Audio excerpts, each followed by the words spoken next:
கல்யாணி தான் கூப்பிட்டு வந்தாங்க. சரி இவங்க ரொம்ப கம்பல் பண்ணி கூப்பிட்றாங்கன்னு தான் வந்தேன். ஆர்சிஎம்னுடைய எனக்கு வந்து ஆர்சிஎம்முடைய விரிவாக்கம் என்னன்னு தெரியாது. ஆனால் நானே ஒன்று என்னுடைய அனுபவத்தில் அந்த ஆர்சிஎம்முடைய விரிவாக்கம் என்னன்னு நானே கொஞ்சம் எடுத்துக்கினேன். அதாவது ரெஜுவினேஷன் சீப் மெத்தடுன்ற மாதிரி எனக்கு அது இருந்தது. ரெஜுவினேஷன்னா அது புத்துணர்வு பெற ஒரு முதன்மையான முறையாக இதை நான் கருதுறேன். ஆர்சிஎம் விரிவாக்கம் எனக்கு ரொம்ப பிடிச்சிருக்கு. ஆர்சிஎம்னா என்ன எனக்கு தெரியாது. இப்போ ஒரே விஷயம் தான்.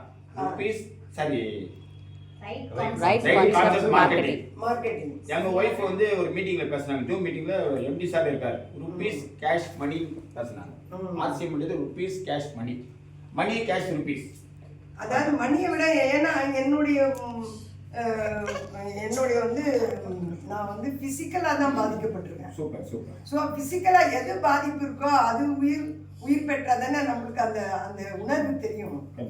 என் ஃபிசிக்கலாக என்னுடைய பாதிப்பு வந்து நான் வந்து யோகா பண்ணுறேன், எனக்கு சரியாகலை. நான் என்னமோ டயட் கண்ட்ரோல் பண்ணுறேன், எனக்கு சரியாகலை. ஸோ இதுக்கு வந்த பிறகு என்னுடைய கொஞ்சம் என்னுடைய உடம்பு அசைஞ்சிருக்கு. நான் என்ன பண்ணாலும் எனக்கு அசையாது. அப்போ எனக்கு இந்த இது அசைஞ்சு கொடுத்துருக்குன்னா இது ஒரு பெரிய விஷயமா தான் நான் கருதுகிறேன். அதனால தான் அந்த ரெஜுனேட்டுன்றத வேர்டை நான் கொண்டு வந்தேன். அதில் ரெஜுனேட் அண்ட் சீப் மெத்தடுன்னு கொண்டு வந்தேன். எனக்கு அது ரொம்ப எனக்கு இவங்க சொல்ல ரொம்ப என்னடா இது வந்து பாயிண்ட்டுன்றாங்க. இது எத்தனையோ இது இருக்க நம்ம இந்த உடம்பை கம்மி பண்ணுறதுக்கு சில இது போயிருந்தேன். அது என்ன ஸ்கீம்னு தெரியல, டக்குன்னு ஞாபகத்துக்கு வரல.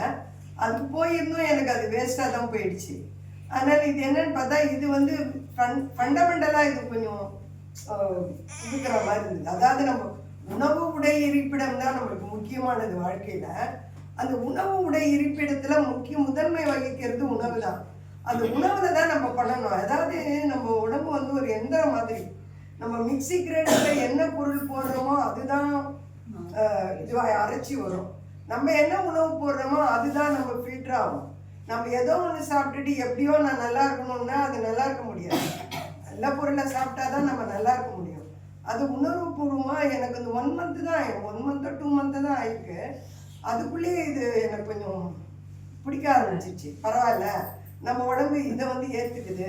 நானும் ஹெல்த் சென்டர் நிறைய போயிருக்கேன். அப்புறம் இந்த நேச்சுரோபதி போயிருக்கேன். அதெல்லாம் கூட எனக்கு கொஞ்சம் கஷ்டமாக வேறு இருந்தது. நேச்சுரோபதி போனால் பச்சை காய்கறி அரைச்சி குடிக்கணுவாங்க. அது குடித்தா நல்லா தான் இருக்கும். ஆனால் அது குடிக்கிறது கொஞ்சம் கஷ்டமாக இருக்கும். சரி, அதை விட இது நல்லா இருக்கும் போலுக்கு. இது வந்து உணவு முறையும் ரொம்ப டஃப்பாக இல்லை, கொஞ்சம் ஈஸியாக இருக்குது.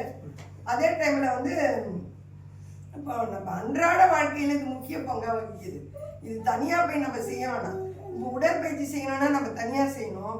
ஒரு இது எடுத்துக்கணும், ஒரு நம்ம உடம்பை வந்து ட்ரீட் பண்ணிக்கணும்னா அது தனி மெத்தடில் அவங்க ஃபார்ம் பண்ணி தருவாங்க. அது பிரகாரம் நம்ம உணவு முறை மேற்கொள்ளணும்.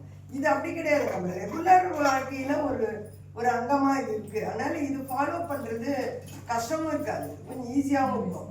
அதனால தான் சரி நான் கல்யாணிக்கு தேங்க்ஸ் சொல்லணும் அப்படின்னு நினைப்பேன்.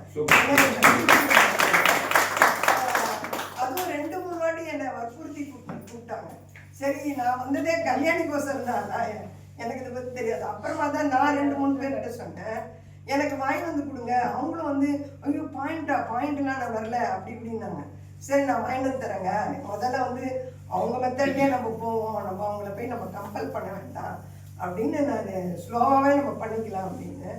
ஆனால் எனக்கு இது கொஞ்சம் நல்ல மெத்தடாக இருக்குது. இதை அறிமுகப்படுத்துறதுக்கு ரொம்ப தேங்க்ஸ்.